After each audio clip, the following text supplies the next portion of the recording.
Good evening, and welcome to the League of Women Voters, Ozaukee, Washington County's forum for the candidates running for Thiensville Village President. This forum is being recorded on Zoom on Wednesday, February 28th at 7 p.m. The recording will not be edited and will be posted after the forum in its entirety on the League of Women Voters of Ozaukee and Washington County's website, our Facebook page, and Nextdoor Thiensville. The village will also post it on their website, and the video link will be available to the candidates to post as well. Tonight's forum is sponsored by the League of Women Voters of Ozaukee and Washington Counties. My name is Christy Schwann, and I am the president of the League. The League of Women Voters is a nonpartisan political organization and therefore does not endorse or oppose any candidates or political parties.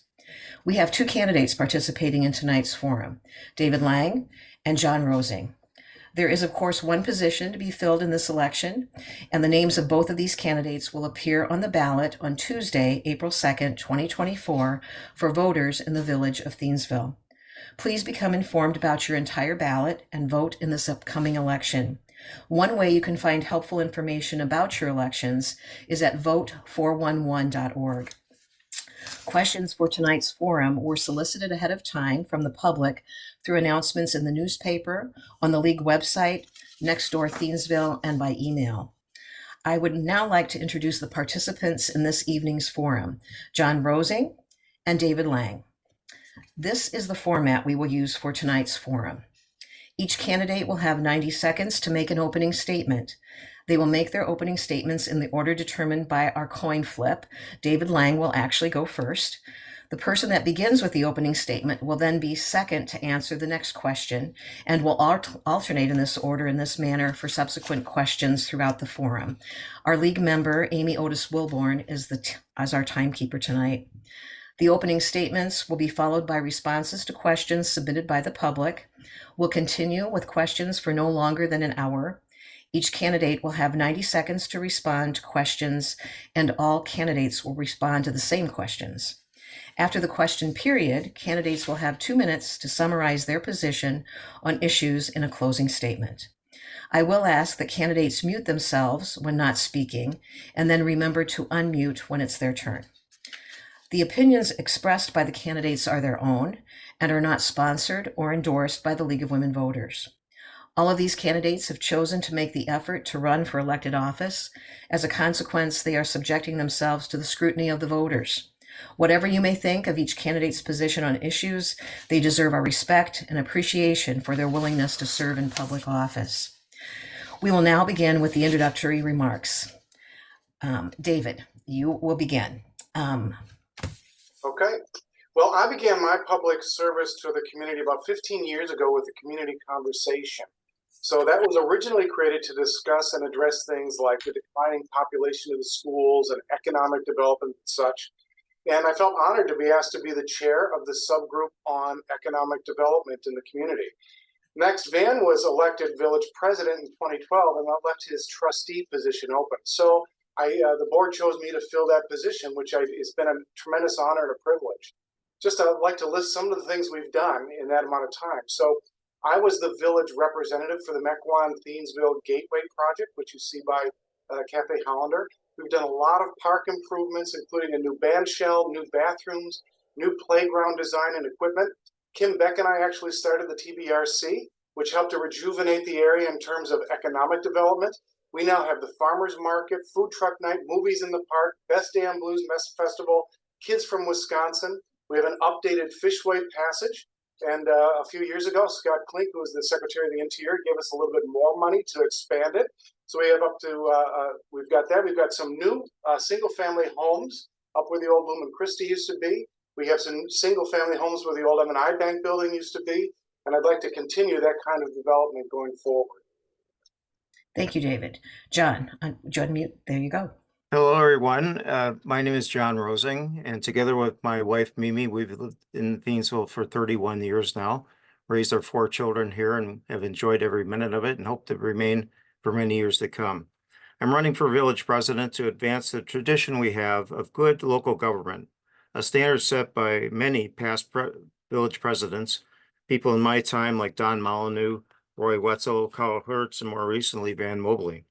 Good local government to me entails addressing basic community needs that are best handled collectively so we can be most effective and efficient. These include our fire protection and EMS services, our police department, our public works department, and park and bike trail improvements. Also, business development, supporting local business and developing new business. We can accomplish good government all the while being frugal when spending taxpayer money, live within our means, limit debt, and still achieve the high quality services we have come to expect and enjoy. Good local government is being responsive and responsible stewards of community assets, and with the help of the other 6 elected trustees and our capable seasoned village administration staff, promoting responsible stewardship is what I hope to accomplish as a village president. Thank you. Thank you. Now questions from the community. And John, you'll begin with the first question, first responder. What decisions made in the last 5 years by the village president and trustees have been the most successful for the village? And just to let you know, the next question will ask you to pick one of these decisions to expand upon. Well, I think one obvious area is business development, where the decision was made to form the tax incremental district along the Thiensville crossing intersection of Freistadt Road and Main Street. And that plan is in progress. So property has been acquired, remediation has happened or will happen soon. And a clean slate on that land will attract developers to build something and create something that hopefully is in the community's interest, addressing community needs, consumer needs, complementing local business, and being a real asset on a major intersection in our community. Okay, and David, same question. What decisions made in the last 5 years by the village president and trustees have been the most successful for the village? Well, John's right. We did make the best decision with the TIF, and I was part of that. So that was something that we had been looking at. That particular corner is one that's been a bit of an eyesore. So we declared that it was a blight, worked with the other taxing authorities to make sure that they were okay with it. And we're currently looking at developing all of that area. We now own the small house that is officially on March 1st. So we'll have that entire area. We'll raise it, make sure that it's ready for growth. And we're looking to do some really fun development over there. We've got some really interesting concepts and projects that people have approached us about. And I think that's the kind of development we'd like to see more of. I'd like to see something besides apartments there. I would like to see some kind of development there that's going to be there for a long time. It could be a business community. It could be a hotel, rather. It could be a small grocery. We'd like to see any of those kinds of things, or some mixed-use development, and that's the place I'd like to see it grow. Thank you. David, you'll begin with the second question. Pick one of the decisions you just mentioned and elaborate on why you see it as a success. Well, I mean, that's the one, the TIF. I think that's a success because when we walk through the town, for example, that is a bit of a gap tooth situation right now. So this is something that has been a blight, I think, on the community for a long, long time. And for us to be able to, it's the but for investment on the part of the village, it's probably not going to change. So for us to take that area, which has been a blight, and for us to be able to put something nice there, something that people can be proud of over a long period of time. Because when you do things on the board, these are things that are going to be there for 50 years.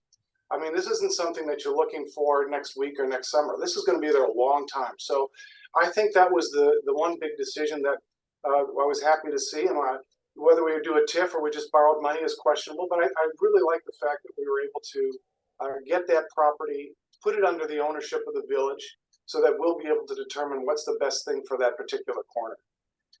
Okay, and John, same question. Pick one of the decisions you mentioned and elaborate on why you see it as a success. Well, on that corner, I think, as David mentioned, it's important that we take our time and pick something that's going to be of long-term interest to the community. Again, hopefully addressing consumer needs, but also complementing existing business. And what we don't need, for instance, is a mattress store or a shop that would change motor oil, something like that on a prime corner like that. So it's worth our while to hear many different proposals from developers and be selective in choosing what ultimately goes there. I think other things that have happened in the last 5 years that have greatly enhanced the community would be the decision to develop the M&I Bank property to create the green space there with the new homes going up. Uh, 3 are now constructed, 1 occupied. I think that's going to be a very nice addition to the community, as well as the homes that were built up by the old St. Cecilia property on Orchard Street. Thank you. The third question, and John, you'll begin with this one. What is your understanding of the village's involvement with the newly created Southern Ozaukee Fire Department?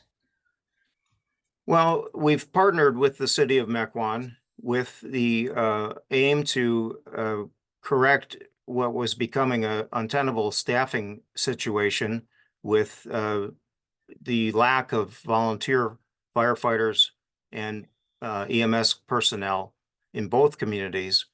But it was exacerbated by the fact that there's just a shortage of individuals who are interested in that kind of lifestyle who live here in our community. So merging with Mequon to create this new entity, which I was fully in support of and remain in support of, is going to allow us to leverage ourselves with the greater resources to fully staff what needs to be staffed.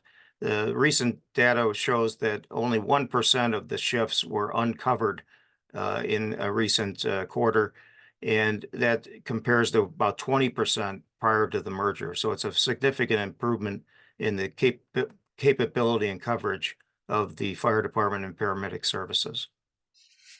Thank you. And David, same question. What's your understanding of the village's involvement with the newly created Southern Ozaukee Fire Department?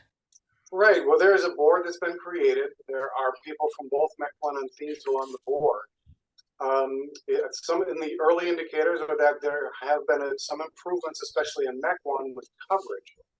The thing about the merger is that the heavy lifting hasn't really happened yet.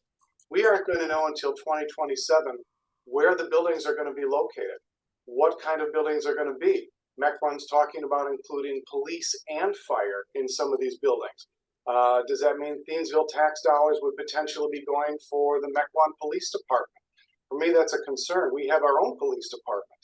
I don't want to have, so how are we going to divide that up? How are we going to make that work?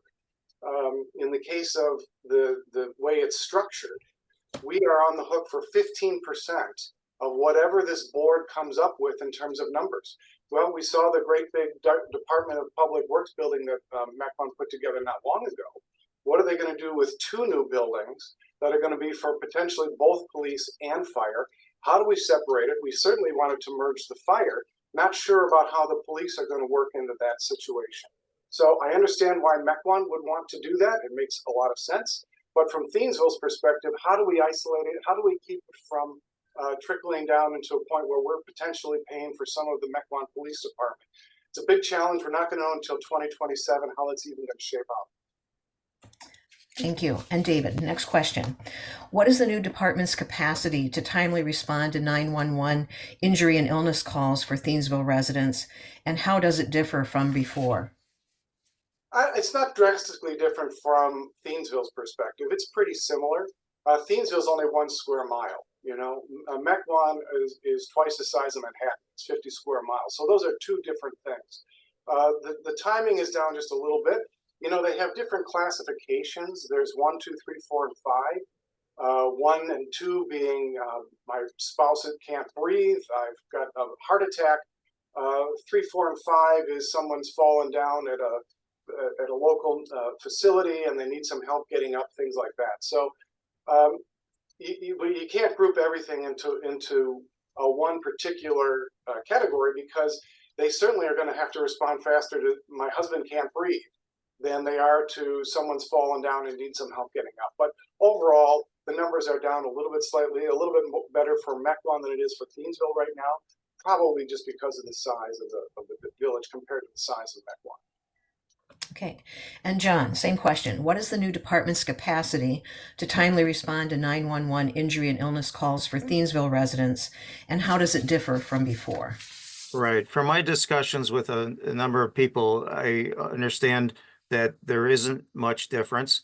One of the reasons for that is you have people now actually stationed in the buildings, so they're not having to muster up and travel to a building to retrieve an ambulance and then travel to the location where the 911 call came. So we haven't had, to my knowledge, any issue that's arisen from a slow response within the village of Thiensville. Okay. Thank you. Question number 5, John, you'll begin. How will the department's financial needs be met over the coming years, and what does that mean for Thiensville residents financially? Well, as David mentioned, there's a formula built into the agreement that where Thiensville is currently at a 15% level of funding. We also have seats on that board in equal representation. So we have a fair amount of power in terms of being able to put a brake on spending if that needs to happen. The other aspect of that would be if there's any capital funding that's needed, there would be the ability to go out with a bond borrowing with the credit rating that both communities enjoy and spread that cost over many, many years so that it's not going to be an immediate hit to any of the taxpayers. Right now, the cost of the fire department for the average homeowner in Thiensville, the average home being assessed at about $321,000, is about $200 a year on your tax bill for the fire service. Okay, and David, same question. How will the department's financial needs be met over the coming years, and what does that mean for Thiensville residents financially? Well, that's the big question. And of all the people that were voting for this, I actually voted against this, not because I didn't want to solve the problem with the merger, but for me, the arrangement was so open-ended. If this were a private business and this were the two parties coming together, so much due diligence hasn't been done. How are we going to pay for it? What is the cost of the building going to be? Are you going to put police and fire in the same building? We don't know. We don't know until 2027 comes along what it's going to be. So I think that's a big question. Our all-in budget in Thiensville is only a little north of $2 million. What if we're asked to come up with $5, $6, $7 million? We don't know. And I was more interested in an agreement that would have said, let's work together and let's answer that question. How are we going to come up with the money to pay for this? I wanted to be able to make sure that we could cash the check that we were writing. Really, future boards would be able to cash the check that we were writing for this combined service. And because there's no mill rate, it's a little more difficult. Rather than just being a percentage of the house that you, the value of the house that you have, this now is actually just a flat 15%. So, you know, Mequon is, by most people's standards, the highest per capita income for any city in the state of Wisconsin. What is their idea of a high number for the cost of the program? Could be different than what it is in Thiensville. I would like to have had that better vetted before we actually signed the agreement. Thank you. David, you'll begin question number 6. What do you see as the 3 most pressing problems for the village? And again, we ask you to expand on one of them in the next question. Well, first of all is the continued merger. That is far and away to me the most important thing that we have to discuss because we don't know what the costs are going to be. Secondly is the TIF district. That's something that's really going to be very important for us to manage going forward. And then, you know, thirdly is making sure that we're able to live within our means. Thiensville's 1 square mile. We're 3,200 people. We aren't going to be 6,000 people. We're just the 3,200 people and change. So how are we going to manage going forward? It's something we need to address. We've always been very lean and very nimble. And I think that's due to the previous boards, and especially Diane Robertson, the previous administrator, really did a great job of reining in the old TIF district and running the village on a cash basis. So when we need things, for example, police cars, we save for the police cars and then we write a check for it. And that's how we do things in Thiensville. So those three things are going to be very important. The other thing that's kind of a caveat is making sure we have enough good people. We've been without a village clerk now for just about a year. It's harder and harder to find people, just like it is in small businesses anywhere. It's a big challenge, and we have a finite budget. We're not going to be able to expand very much in terms of the amount of space we have. It's 1 square mile. So those are the big issues that I see facing us. Thank you. And John, the same question. What do you see as the 3 most pressing problems for the village, and then expand on them in our next Well, question? Problems or opportunities. I think the combined fire department is something that was essential to do based on the staffing that was in place at the time and projecting forward. There wasn't going to be a way for Thiensville to itself staff a fire and paramedic service adequately. So an opportunity is to continue to develop that program. I think with good, solid leadership on our side, we can accomplish that without strangling ourselves financially.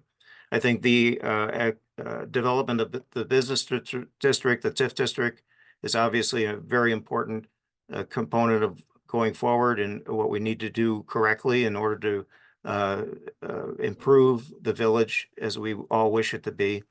And I think the other thing is the police department. David mentioned staffing. Staffing in the police department is a concern as well as nationwide. Less people are going into law enforcement, according to the reports I see, and that's going to make it difficult to recruit police officers who are well trained or able to be trained and complement our village. Okay, and John, I'm going to ask you, would you like to expand on any one of those? Well, the police department is something that I feel strongly we want to retain our own identity with.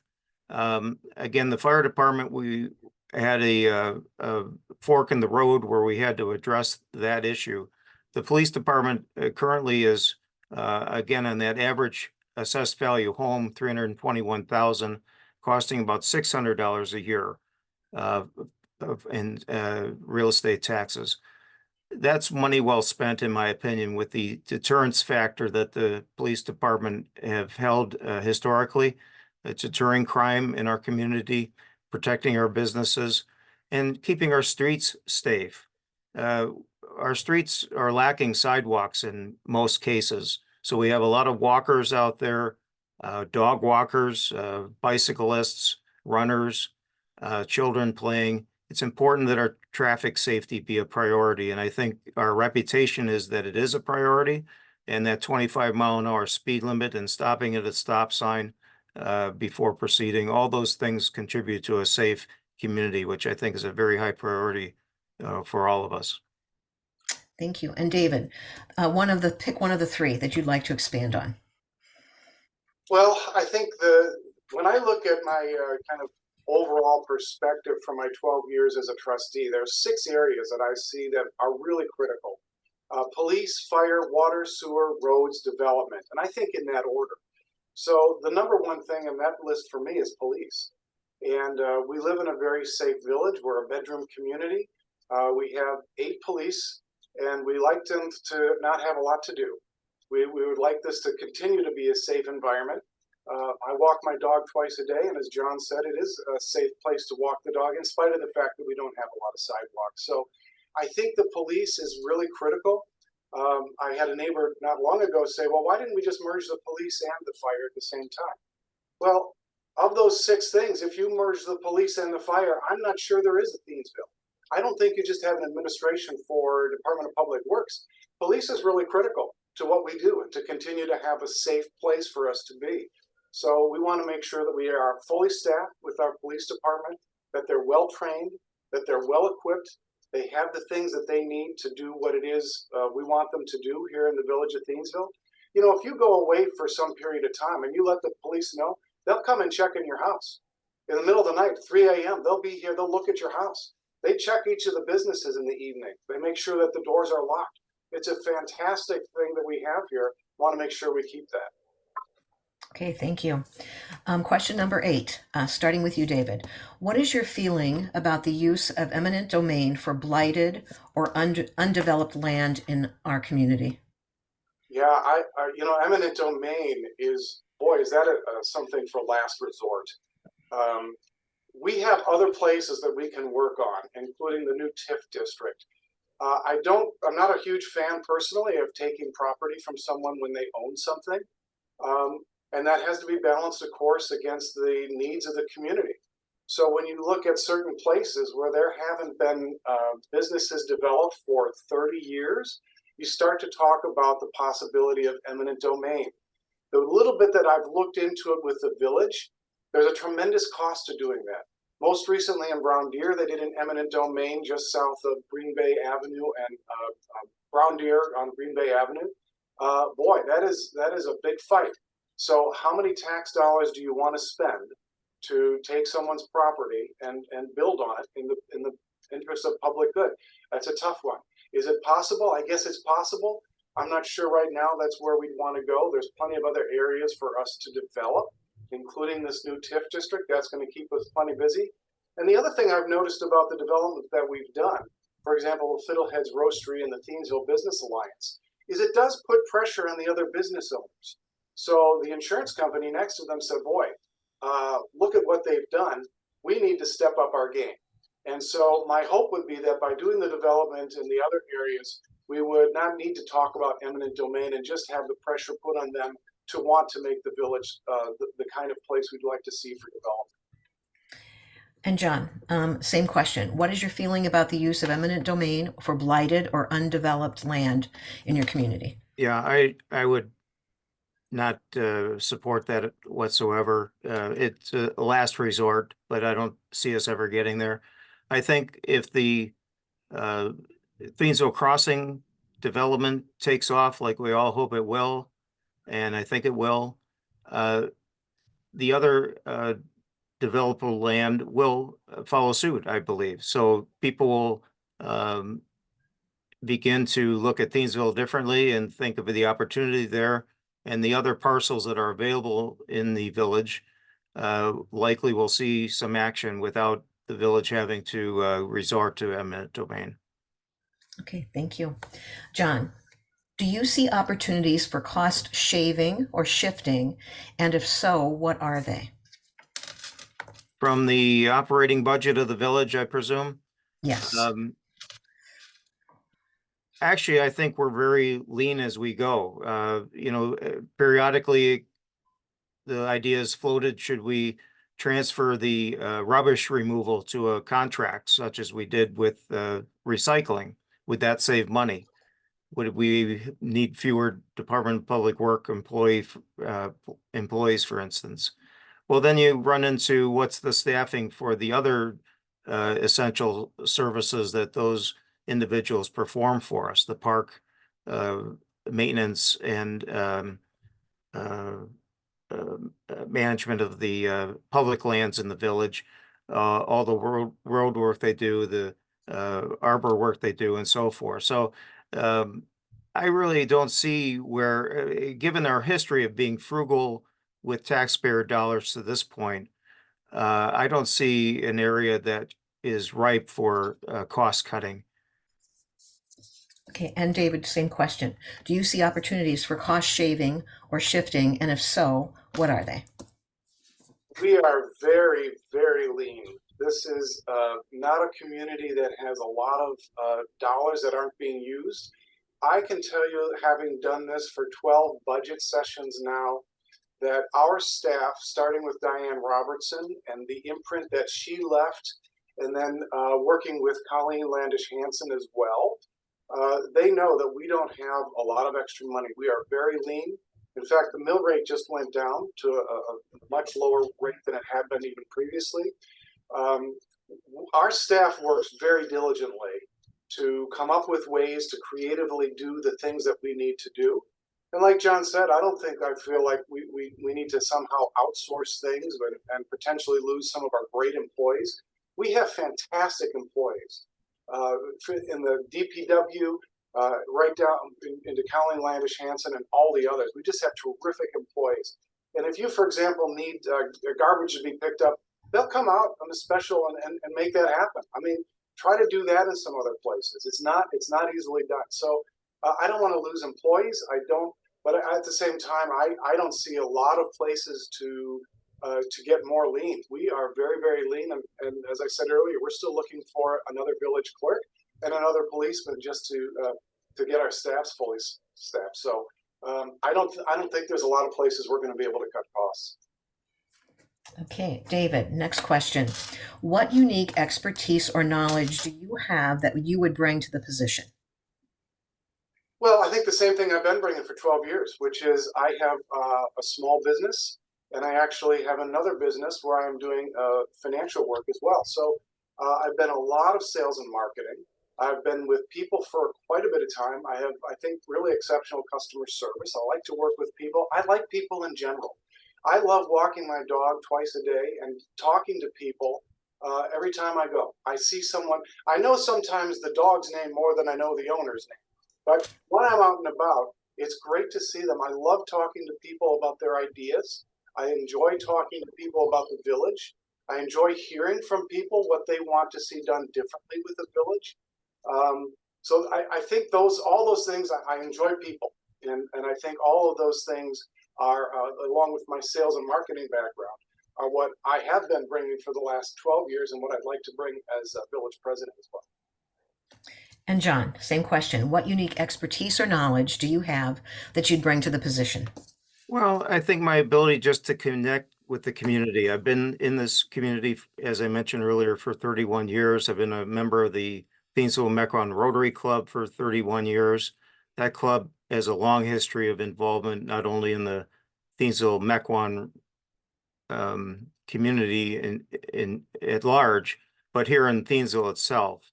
And also our church activities and other community volunteer activities. Just the fact of connecting with people and being able to persuade and influence around issues that come up before the village and the board ultimately. So being able to listen, critically analyze data and information that's coming to me. I've been a healthcare executive as well as a consultant now 16 years and then 24 years. And so my ability to address data and information and create solutions, I think, is a valuable asset I would bring to this position. Okay. And gentlemen, this is our last question. So John, we'll begin with you. What is your understanding of the time commitment and responsibilities of this position, and how will you meet those requirements? Well, good question. One of the things that prompted me to seek this position is that my consulting career is at my option winding down a little bit, giving me more time. Previously, I traveled extensively each month, and so it would have been difficult to commit myself to regular meetings that are scheduled each month. But I'm now gaining more flexibility with that. And the time commitment is the scheduled meetings, but also the in-between meetings where you're developing strategy or learning more about an issue, communicating and networking with others, working with people across the aisle, you might say, in the city of Mequon, for instance, so we can address these issues forthrightly and capably. And David, same question. What is your understanding of the time commitment and responsibilities of this position, and how will you meet those requirements? Well, being on the board for 12 years, I've got a pretty good idea of what the time commitment is like. I also started talking to Van a couple of years ago and asking him more about what it's like to be village president, because it was something I was thinking about. I know that you have to be on the plan commission. I know that you're automatically on the Southern Ozaukee Fire Department board, and there's other committees that you're involved with. But I think the biggest thing that is unseen is that you speak for the village. So if there is a developer that is interested in looking at a parcel, you're the person they're going to talk to. They're not going to call individual board members. They're going to call and talk to the president. That's something I'd like to be involved with. I'd like to have a bigger say in what it is we'll be able to do with the TIF district and how we're going to be able to manage the fire department going forward.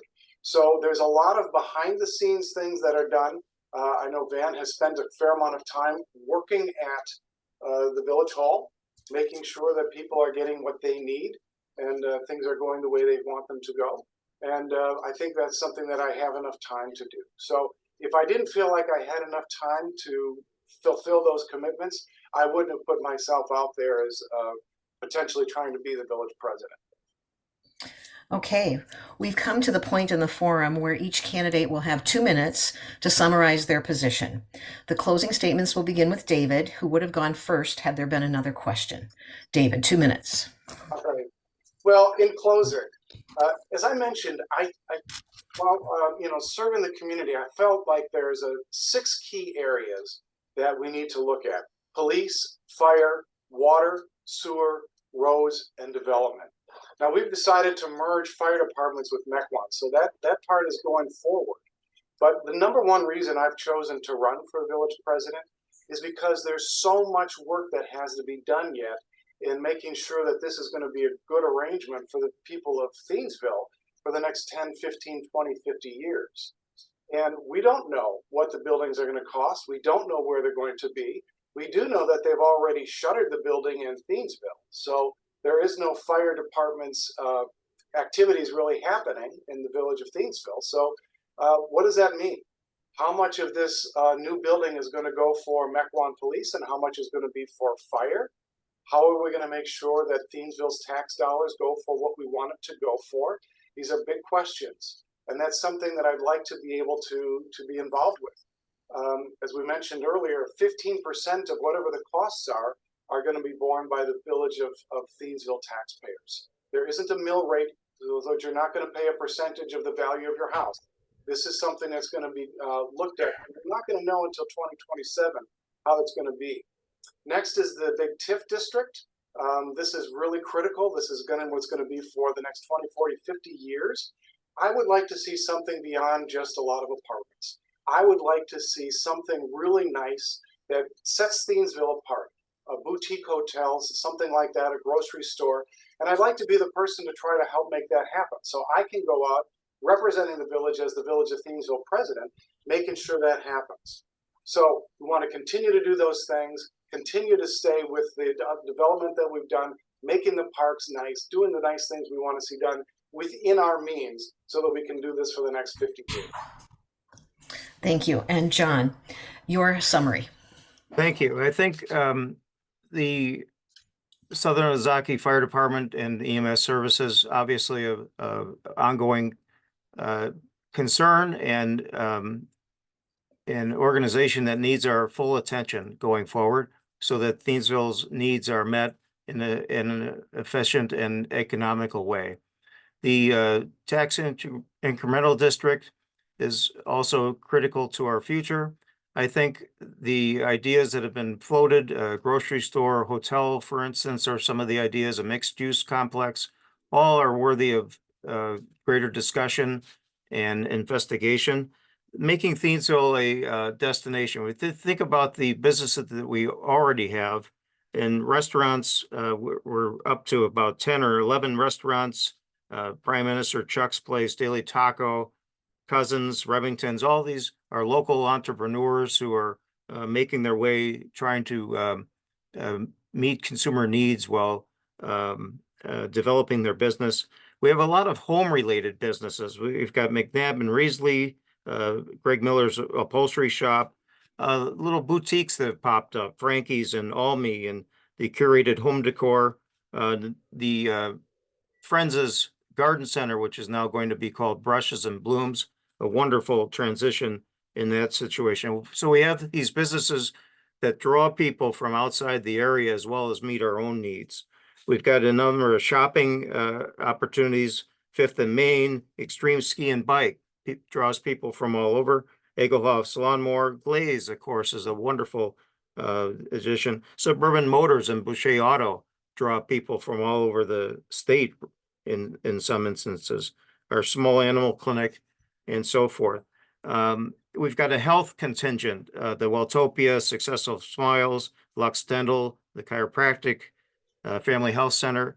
So all these things are clusters that we can grow and develop and promote as assets in our community. Thank you. Well, this concludes the forum. We hope the forum has given you, the voters, the information that will help you cast an informed vote on April 2nd for Thiensville Village President. We want to thank both candidates for giving us their time and their thoughts this evening. And again, you can always refer to vote411.org for more information, as well as the news graphic, which will have more information as well. Thank you again, and have a good evening. All right, good night. Thank you.